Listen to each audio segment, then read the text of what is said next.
Hello friends, मैं doctor Mansoor. आज का हमारा टॉपिक है सेरोटोनिन को कैसे बढ़ाया जा सकता है। सेरोटोनिन यानी कि खुशी के रसायन को कैसे बढ़ा सकते हैं, आप खुश कैसे रह सकते हैं।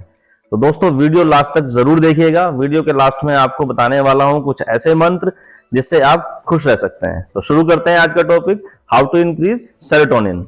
सेरोटोनिन को खुशी का रसायन भी कहा जाता है। क्या आप बिना किसी वजह के परेशान रहते हैं, उदास रहते हैं, बेचैन या थका हुआ महसूस करते हैं? क्या आपने कभी सोचा है कि एक नेचुरल केमिकल जिसको हम सेरोटोनिन कहते हैं, जो आपके ब्रेन में सब कुछ बैलेंस करने की हो सकता है।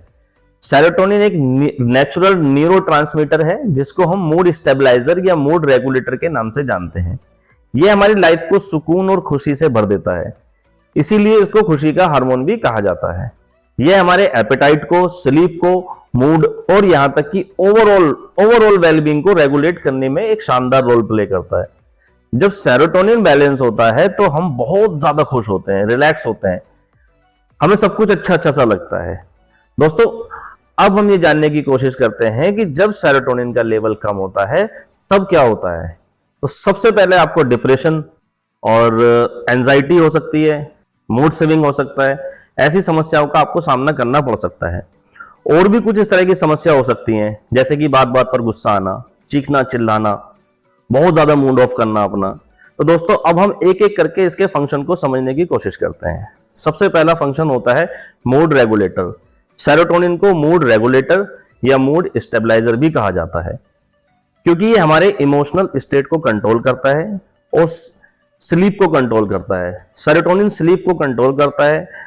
और थर्ड नंबर पर आता है एपेटाइट एंड डाइजेशन। सेरोटोनिन का एक बहुत बड़ा पार्ट हमारे गट में मौजूद होता है, जिससे ये हमारे एपेटाइट को और डाइजेशन को कंट्रोल करता है। चौथे नंबर पर इसकी बात करते हैं तो इसका होता है कॉग्निटिव फंक्शन। सेरोटोनिन एक न्यूरोट्रांसमीटर है, ये हमारी मेमोरी को और लर्निंग को, अटेंशन को इंपैक्ट करता है।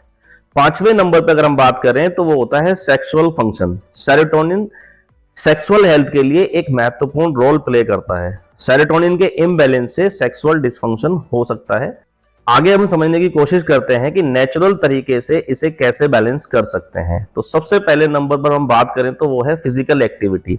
फिजिकल एक्टिविटी न सिर्फ आपके शरीर को बल्कि आपके ब्रेन को भी स्ट्रांग बनाती है। दूसरे नंबर पर आता है डीप ब्रीथिंग एक्सरसाइज। ये बड़ा शानदार रोल प्ले करता है सेरोटोनिन को बैलेंस करने में। उसके बाद अच्छी नींद, 7 से 8 घंटे की नींद हमें लेनी ही चाहिए। उसके बाद सनलाइट या फिर सन बाथ, कम से कम आधा घंटा। कोल्ड शावर दिमाग को रिफ्रेश करता है और सेरोटोनिन को बैलेंस करता है। आजकल ये कोल्ड शावर या कोल्ड बाथ या फिर आइस बाथ बहुत ही फेमस और ट्रेंडिंग में है।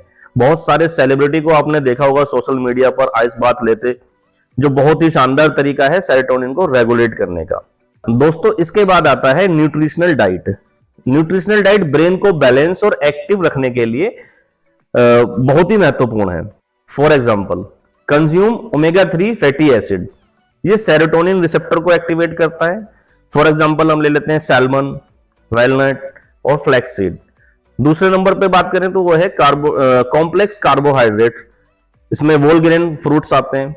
तीसरे नंबर पर आती है magnesium rich food, spinach spinach ले सकते हैं। चौथे नंबर पे है ईट फर्मेंटेड फूड और योगर्ट, आलमंड वगैरह ले सकते हैं, डार्क चॉकलेट ले सकते हैं।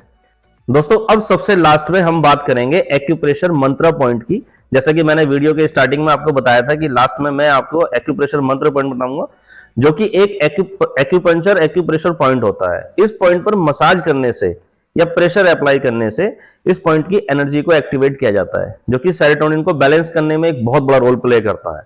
ये खास तौर पर anxiety, depression, mood swing, insomnia और पैनिक अटैक, इन सभी में शानदार और जादुई काम करता है। इसलिए हमने इन एक्यूपंक्चर पॉइंट को एक्यूमंत्रा का नाम दिया है। अब मैं आपको एक्यूमंत्रा पॉइंट के बारे में बताता हूं कि आपको सेरोटोनिन को बैलेंस करने के लिए जो बहुत ही इफेक्टिव होने वाला है। सबसे पहला पॉइंट है यिन टांग पॉइंट। ये हमारे आईब्रो के बिल्कुल सेंटर में होता है। दूसरे नंबर पर आता है DU20, ये टॉप ऑफ द हेड होता है। तीसरे नंबर पर आता है शैनमैन पॉइंट, जिसको हम हेवनली गेट पॉइंट भी कहते हैं। इसकी अगर लोकेशन की बात करें तो ये अपर शेल ऑफ द ईयर में मौजूद होता है। इसको जेंटल प्रेशर इसमें देना होता है और इसको आप 1 से 2 मिनट भी दे सकते हैं। चौथे नंबर पर हार्ट 7 पॉइंट, ये हमारी रिस्ट क्रीज पर पॉइंट होता है जिसको हम हार्ट 7 पॉइंट कहते हैं। इसका एक्शन होता है, ये हार्ट को टोनिफाई करता है, स्पिरिट को काम करता है। ये एक प्रिंसिपल हार्ट चैनल पॉइंट है जो कि स्पिरिट को रेगुलेट करने का काम करता है। और इंसोम्निया में, talking during sleep, poor memory, depression और डिमेंशिया, सैडनेस, फियर, इन सब परेशानियों में बहुत शानदार काम करता है। दोस्तों, हमारे YouTube चैनल को ज्यादा से ज्यादा सब्सक्राइब करें, लाइक करें और इस तरह की इंफॉर्मेशन वीडियो आपको आगे भी मिलती रहेंगी। इसलिए ज्यादा से ज्यादा अपने सब दोस्तों में इसको शेयर करना है, सब्सक्राइब करना है और लाइक करना है। Thank you.